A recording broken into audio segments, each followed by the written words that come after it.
Every man has experienced this nightmare. Your relationship's going fine. Then she spends a weekend with her friends. She comes back different, cold, distant. Suddenly, you're the enemy. Things you did months ago are now problems. Conversations you thought were resolved are back on the table.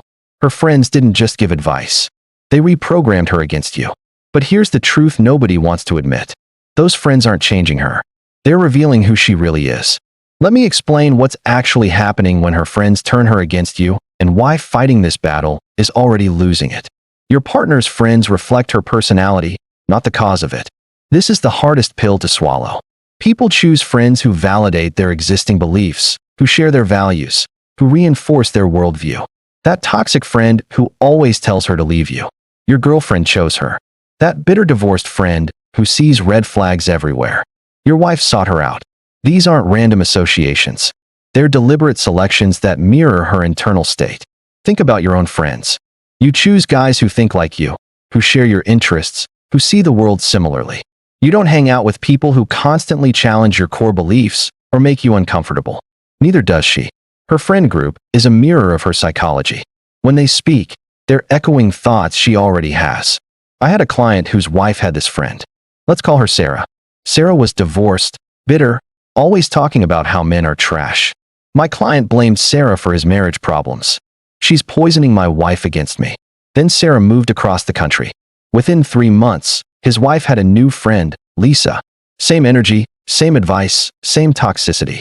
Because his wife wasn't corrupted by Sarah. She was attracted to Sarah's worldview. You can't force someone to abandon the people they connect with. This is where men make their biggest mistake. You can't see her anymore. I don't want you talking to them. Choose me or your friends. Congratulations.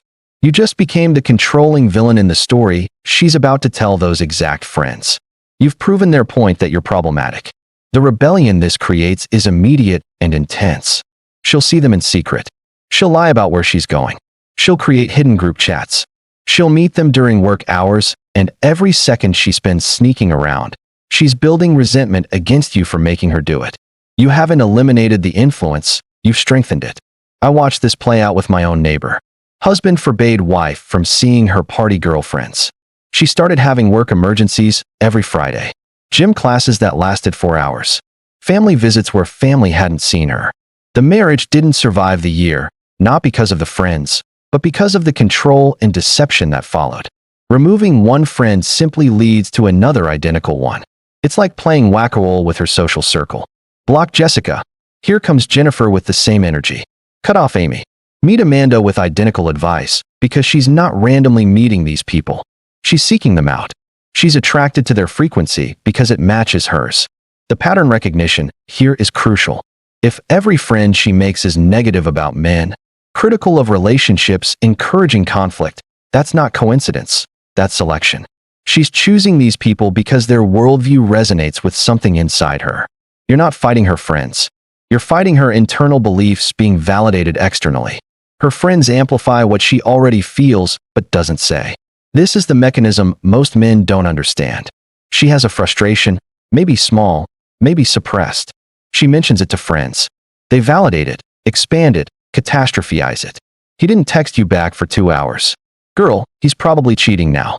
Your minor oversight becomes major betrayal in her mind. But here's what you're missing. That thought was already there. The friend didn't plant it. They watered it. Your girlfriend already wondered why you didn't text back. The friend just gave permission to make it a bigger deal. The amplification only works if the frequency already exists internally. I counseled a couple where the wife's friends convinced her that him working late meant affairs. But when we dug deeper, she'd been insecure about his attractive coworker for months. The friends didn't create that insecurity. They just gave it a voice. They said what she was already thinking, but was afraid to express. Trying to control her friendships triggers deception and conflict. Every restriction you place becomes a battle. Every boundary becomes a war. Why can't I see my friends? Don't you trust me? You're being controlling. And honestly, she's not entirely wrong. Trying to manage another adult's social life is controlling, even if your intentions are protective. The secrecy that develops destroys relationships faster than any external influence could. Now you're checking her phone. She's deleting messages. You're questioning her whereabouts. She's creating elaborate lies. The trust evaporates. The friendship isn't ruining your relationship. The control and deception around it is. Social interaction stabilizes many people emotionally, especially those who process externally. Some people need to talk things out to get validation, to feel heard. If she's one of these people and you cut off her outlets, that emotional pressure has nowhere to go except toward you.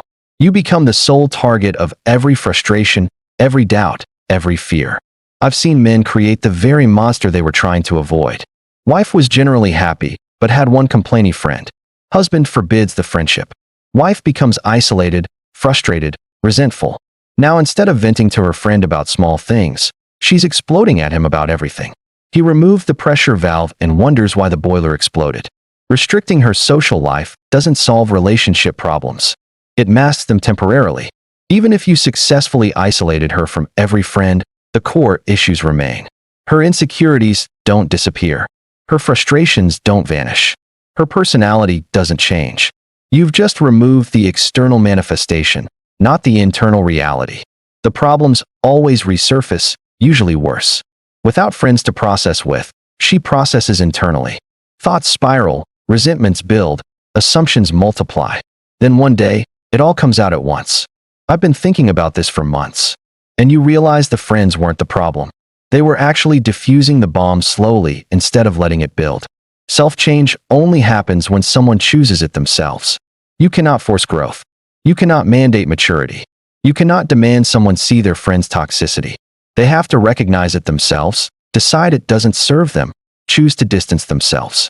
Any change forced externally is temporary and breeds resentment. I watched a woman gradually distance herself from party friends after becoming a mother. Not because her husband demanded it, but because she realized those friendships didn't align with her new priorities. That's real change. That's sustainable. That's internal evolution, not external force. Some people's social group reveals exactly who they truly are. Her circle acts like a psychological map. Show me who she spends time with, and I'll show you who she is internally. The ambitious hang with the ambitious. The victims hang with victims. The grateful hang with the grateful. The bitter hang with the bitter. This is why dating someone means evaluating their entire ecosystem. You're not just choosing her. You're choosing the influence of everyone she values. If her inner circle is divorced, bitter, anti-relationship people, what does that tell you about her internal stance on relationships? If her friends are all drama-addicted chaos agents, what does that say about her attraction to stability? A client learned this too late. His wife's 3 best friends, one thrice divorced, one perpetually single and bitter, one in an open relationship. He thought he could love her enough to overcome their influence. 5 years later, she was suggesting an open relationship while filing for divorce. The friends didn't cause it. They revealed what was always there. The real question isn't how to control her friends, but is she the right partner for you? If you have to please her social circle to maintain your relationship, you're with the wrong person. If her natural friend selection threatens your bond was never solid. If her authentic self emerges around friends and you don't like it, you don't like her authentic self. Compatibility includes social compatibility. Can you respect her friends? Can you coexist with her social world? Can you accept the influence they have? If not, you're not compatible. Trying to force it through control and restriction just delays the inevitable while adding layers of resentment and conflict. Attempts to isolate either partner from friends damage the relationship fundamentally. This goes both ways. Some women try to separate men from their friends too. Your friends are bad influences. I don't like when you hang out with them. Same result. Deception, resentment, relationship breakdown. Nobody thrives in isolation. Humans are social creatures. We need multiple connections, various perspectives, different outlets. Trying to be someone's everything is exhausting and impossible. You can't be her boyfriend, best friend, therapist, entertainment, social circle, and emotional outlet. That's not romance. That's codependency. Men often choose the wrong strategy. Confrontation instead of understanding. Your friends are toxic. Sarah's a bad influence. I don't like Amy. This triggers defense mechanisms. She'll protect her friends harder, defend them fiercer, choose them over you. You've created us versus them dynamic where you're the enemy. The smarter approach is curiosity. What do you value about Sarah's friendship? How do you feel after spending time with Amy? Let her recognize patterns herself. Let her notice that she always comes home upset after seeing certain people. Let her connect the dots between friend time and relationship conflict. Self-realization sticks. Forced realization doesn't. Some friend groups actually strengthen relationships. Not all female friendships are toxic. Some friends will call out her, defend you when you're not there, encourage her to appreciate what she has. These friends are gold. The problem is that insecure people rarely choose secure friends. I know a couple where the wife's friends saved their marriage. She was being unreasonable. They told her she was taking him for granted. They pointed out she was creating problems where none existed. They observed because these were mature married women who valued stability over drama. But again, she chose them because that's who she was internally. The victim mindset attracts victim supporters. If she sees herself as perpetually wronged, she'll find friends who reinforce that. Every story she tells will be filtered through victimhood. Every piece of advice will assume she's being mistreated. Every solution will involve you changing, never her growing. These victim circles are particularly toxic because they feed on drama. Peace is boring. Happiness is suspicious. Good news is minimized. Problems are celebrated because they provide content, bonding, purpose. Your stable relationship threatens their toxic ecosystem, so they'll destabilize it. I've watched these groups operate. One woman has a fight with her husband. She shares it with the group instead of, "Have you talked to him about it?" It's red flag. Leave him. You deserve better. They catastrophize everything because drama bonds them. Your relationship becomes fuel for their bonding fire. The single friend influence is particularly interesting. Some single friends genuinely want their coupled friends happy. Others consciously or not want company and singlehood. They'll highlight every flaw, minimize every positive, question every decision. Why do you put up with that becomes their refrain. Misery loves company, but so does insecurity. An insecure single friend sees your relationship as a threat. It highlights what they don't have. So, they unconsciously work to bring you down to their level, not from evil, but from pain. Understanding this helps you respond with compassion rather than conflict. The divorced friend brigade requires special attention. Some divorced people become wisdom sources. They've learned, grown, know what to avoid. Others become bitter prophets of doom. Every man is their ex. Every relationship will end like theirs.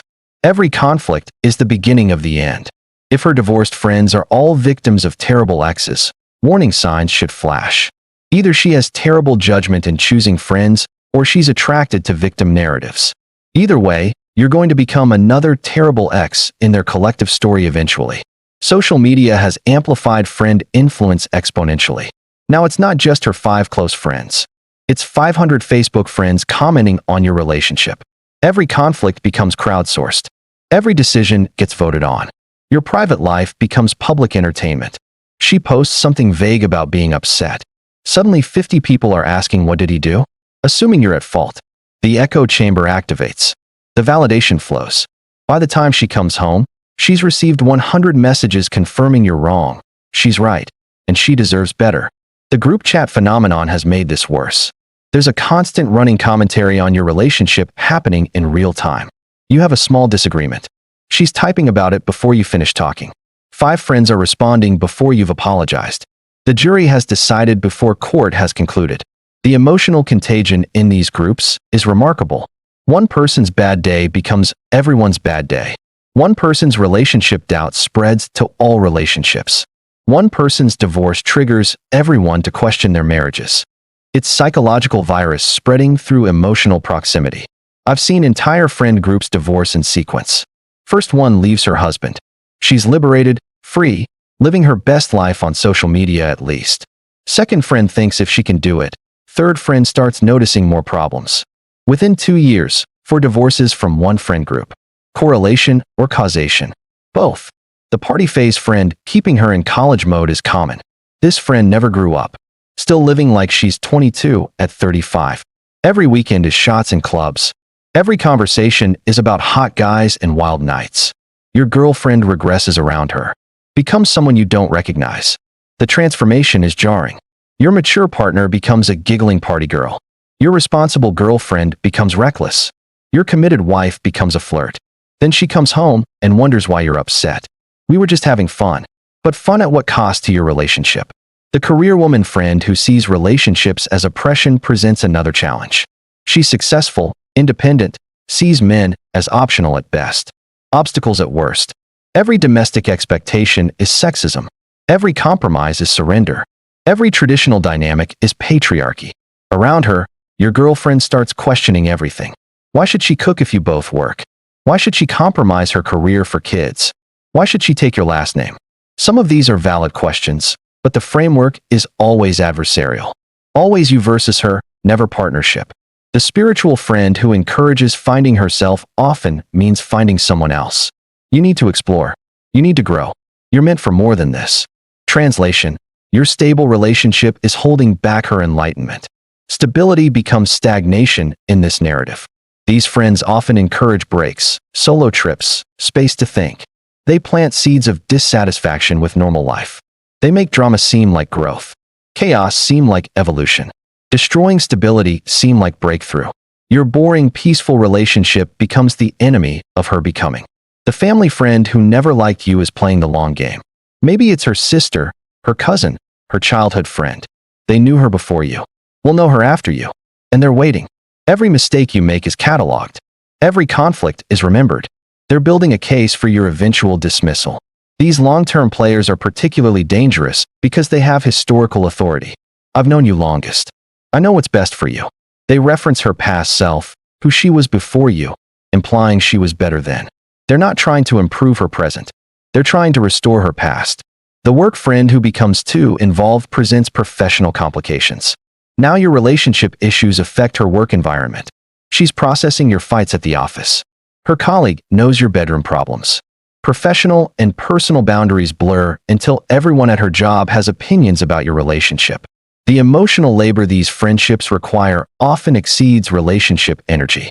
She spends 3 hours analyzing her friend's divorce, but can't spend 30 minutes on date night. She has endless energy for friend drama, but is too tired for relationship work. Her emotional investment is elsewhere. The comparison game friends play destroys contentment. Sarah's husband bought her a Tesla. Amy's boyfriend proposed in Paris. Lisa's man does all the cooking. Suddenly, your solid relationship seems lacking.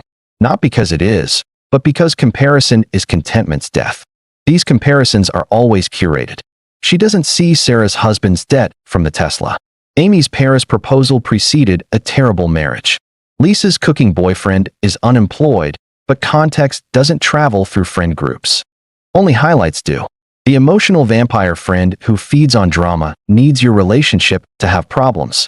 When things are good, she creates issues. Are you sure he's not cheating? That seems suspicious. My ex did that before he left. She plants seeds of doubt because your peace threatens her purpose. These friends often have their own relationship disasters. They're projecting failed marriages, terrible breakups, abandonment issues. They see danger everywhere because they've experienced it. Your normal relationship behaviors trigger their trauma, and they project their past onto your present. The testing friend who flirts with you is checking boundaries. She's not necessarily trying to steal you. She's testing if you can be stolen. Then she reports back. If you passed, you might never know. If you failed, even slightly, it becomes evidence against you forever. Some friend groups actually test boyfriends and husbands systematically. They create situations, watch responses, judge character. You don't know you're being evaluated, but you are. Every interaction is data. Every response is evidence. The friend group is vetting you harder than FBA background checks. The influence of older divorced women on younger married women is profound. They've been there. They know how it ends. They're protecting her, but often they're projecting their failures onto her future. Their cynicism becomes her caution. Their bitterness becomes her boundary. The "you deserve better" chorus never specifies what better means. Better looking, richer, more romantic, or just different. The undefined better creates perpetual dissatisfaction. Whatever you are isn't enough because better exists somewhere, undefined, but definitely not here. The empowerment narrative that confuses leaving with strength is everywhere. Staying and working through problems. Weak. Leaving at the first sign of trouble. Strong. Commitment becomes weakness. Abandonment becomes empowerment. The narrative is backwards but powerfully attractive. The social currency of relationship drama makes problems profitable. She gets more attention, sympathy, and engagement from sharing problems than successes. A fight with you generates 50 comments. A happy anniversary gets 10 likes. The algorithm rewards dysfunction. The W-night wisdom that emerges after 3 glasses isn't wisdom. It's lowered inhibitions meeting peer pressure. Things she'd never think sober become obvious drunk. Decisions she'd never make alone become group mandates. The W-night jury has no accountability for their verdicts. The projection of their relationship failures onto yours is constant. Every friend who's been hurt sees hurt coming for you. Every friend who's been betrayed sees betrayal signs. They're not protecting her. They're reliving their trauma through her story. The subtle undermining disguised as concern is an art form. I just want you to be happy. You know, I support whatever you decide. I'm just worried about you. These aren't neutral statements. They're implying unhappiness, bad decisions, and reasons for worry. The collective remembering of your mistakes while forgetting your virtues creates narrative distortion. That fight from 2019 still referenced daily acts of love and service forgotten. The friend group memory is selective. Always building cases never balanced. The exit strategy planning that happens in some groups is disturbing. They're not hoping you work out. They're preparing for when you don't. Discussing divorce lawyers at girls' night. Researching apartment prices. Creating contingency plans. Your relationship funeral is being planned while it's still alive. The resistance to male inclusion reveals the dynamic. You're not welcome at girls' nights. You're excluded from conversations. You're the outsider they're discussing. The separation isn't just social. It's strategic. They need space away from you to influence her. The healthy friend groups that strengthen relationships do exist. They celebrate your wins. They call out her unfairness.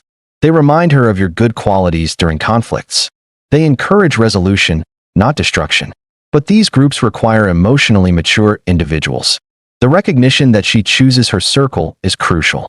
She's not a victim of bad friend influence, and she's a participant. She selected these people. She maintains these relationships. She values their input. Their toxicity resonates with something in her. The solution isn't controlling her friendships, but recognizing what they reveal. If every friend is toxic, she's toxic. If every friend is bitter, she's bitter. If every friend is anti-relationship, she's anti-relationship. The friends aren't the problem. They're the symptom. The mature response is evaluation, not control. Look at her friend circle. Listen to their advice. Watch their influence. Then decide, is this the ecosystem you want to be part of? Are these the people you want influencing your life? Is this the woman who chooses these influences? The boundary setting that works is about yourself, not her. I won't be with someone whose friends consistently disrespect me. I won't stay in a relationship where private matters become public entertainment. I won't accept constant negative influence. You're not controlling her. You're defining your limits. The walking away option is sometimes necessary. If her friend group is toxic and she won't recognize it, you have a decision. Stay and fight a losing battle against an entire social circle, or leave and find someone whose friends support healthy relationships. Sometimes leaving is winning. The cultural shift in female friendships has made this worse. Previous generations of women often encouraged working through problems. Current culture celebrates leaving. Previous generations valued stability. Current culture values drama. The friend influence has shifted from supportive to destructive. The reality is that you're not just dating her. You're dating her ecosystem, her friends, her family, her social media following. They all have votes in your relationship. If you don't like the voters, you won't like the election results. The test is simple. Do her friends make your relationship better or worse? Do you feel supported or attacked? Does she come home happier or angrier? The answers tell you everything about whether this relationship can survive. The investment in changing this dynamic rarely pays off. You can't make her choose better friends. You can't force her to see their toxicity. You can't prevent their influence. You can only decide whether you want to live with it. The men who succeed in these situations don't fight the friends. They become undeniable. They're so good that even toxic friends can't find fault. They're so valuable that losing them would be obviously stupid. They don't defend against attacks.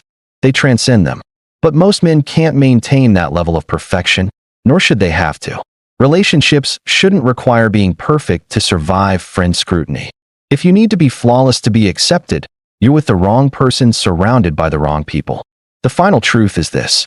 Her friends will turn her against you if she's turnable. If she's solid, secure, committed, no friend influence will matter. If she's not, all the friend management in the world won't save you. The friends aren't turning her, they're revealing her. I want to hear from you guys. What's your experience with her friend's influence? Have you seen relationships destroyed by toxic friend groups? Have you found women whose friends actually support the relationship? Drop your stories in the comments. Let us talk about this reality that nobody wants to acknowledge, that her friends might matter more than you do.